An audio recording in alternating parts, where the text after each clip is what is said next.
Hello दोस्तों, स्वागत है आपका गजब है चैनल के एक और नए और इंटरेस्टिंग वीडियो में।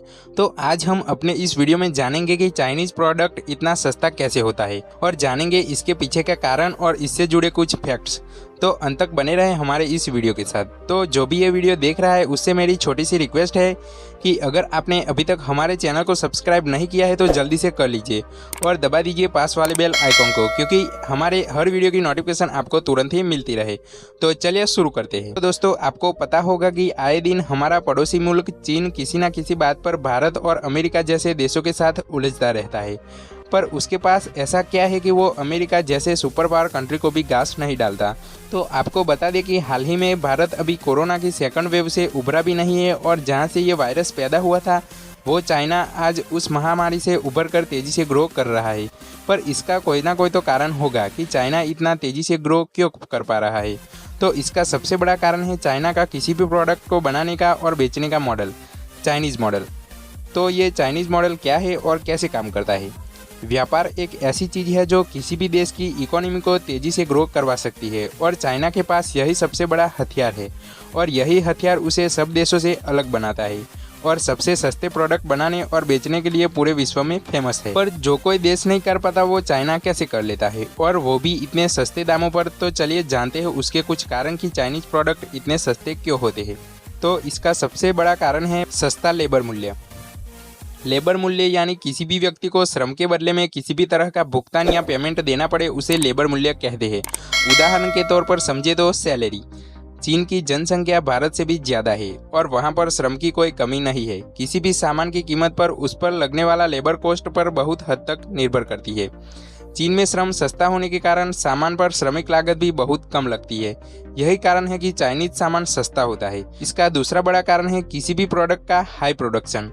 चाइना में जो भी माल बनाया जाता है वो बहुत ज़्यादा संख्या में बनाया जाता है, उससे उस प्रोडक्ट बनने में लागत कम लगेगी। इससे आप समझ सकते हैं कि लागत कम और प्रोडक्शन ज़्यादा, इसलिए उसका मूल्य भी कम होगा। उदाहरण के लिए समझे तो कोई होटल वाला दिन के 50 आदमियों को खाना खिलाता है, पर उसने एक दिन सोचा कि क्यों न दाल पतली किए कर दी जाए और सातों दिन आलू मटर की ही सब्जी सर्व की जाए। दूसरी जगह दाम 100 होंगे तो हम 90 ले लेंगे, तो लागत भी कम होगी और प्रोडक्शन ज़्यादा होगा। इससे हुआ ये कि होटल वालों की लागत भी नहीं बढ़ी और कॉस्ट भी कम रही। तीसरा बड़ा कारण है बिजली पानी सस्ता है। बता दें कि चीन की सरकार अपने देश की कंपनियों को कई प्रकार की सुविधाएं उपलब्ध कराती है जिससे वे और बेहतर ढंग से काम कर सके। इन्हीं कंपनियों को सरकार द्वारा बिजली, पानी तथा सड़क आदि सुविधाएं काफ़ी कम कीमत पर मुहैया कराई जाती है।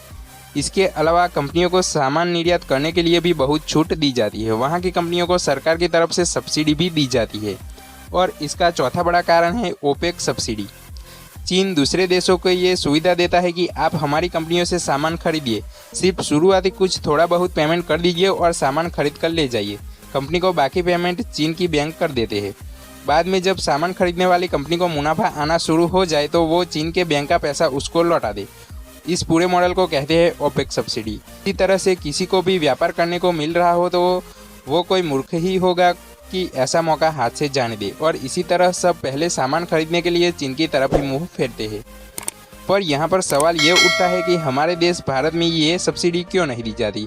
तो आपको बता दें कि चाइना में ये सब्सिडी दी जाती है। उसके पीछे का कारण ये होता है कि वहाँ पर जो बैंक सब्सिडी देता है वो सब्सिडी बहुत ज़्यादा समय के बाद भी वापस की जाती है। इनमें उन्हें कोई भी ज़्यादा दिक्कत नहीं आती क्योंकि वो लोकतांत्रिक देश नहीं है। और वहीं बात की जाए हमारे भारत देश की, यहाँ पर जो पैसा जमा है वो सब पब्लिक का पैसा है, तो ये पैसा ऐसे ही किसी को नहीं दिया जा सकता। और इसका पांचवा बड़ा कारण है दूसरे देशों की ज़रूरतों को ध्यान में रखकर बनाया जाता है माल। चीन में जितनी भी छोटी बड़ी कंपनियां हैं लगभग उन सभी का यही लक्ष्य होता है कि उनके द्वारा बनाए गए सामान को विदेशों में ज़्यादा से ज़्यादा बेचकर खूब लाभ कमाना।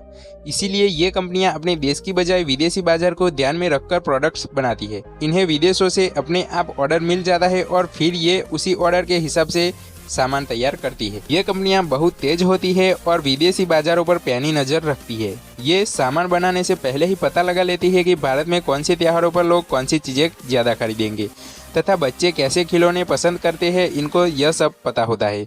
सबसे खास बात तो यह है कि अगर कोई चाइनीज़ कंपनी दूसरी कंपनी की प्रोडक्ट्स की नकल करती है तो सरकार कुछ भी एक्शन नहीं लेती। यही कारण है कि आजकल आपको हर ब्रांडेड वस्तु की चाइनीज़ कॉपी सस्ती कीमत पर मिल जाती है।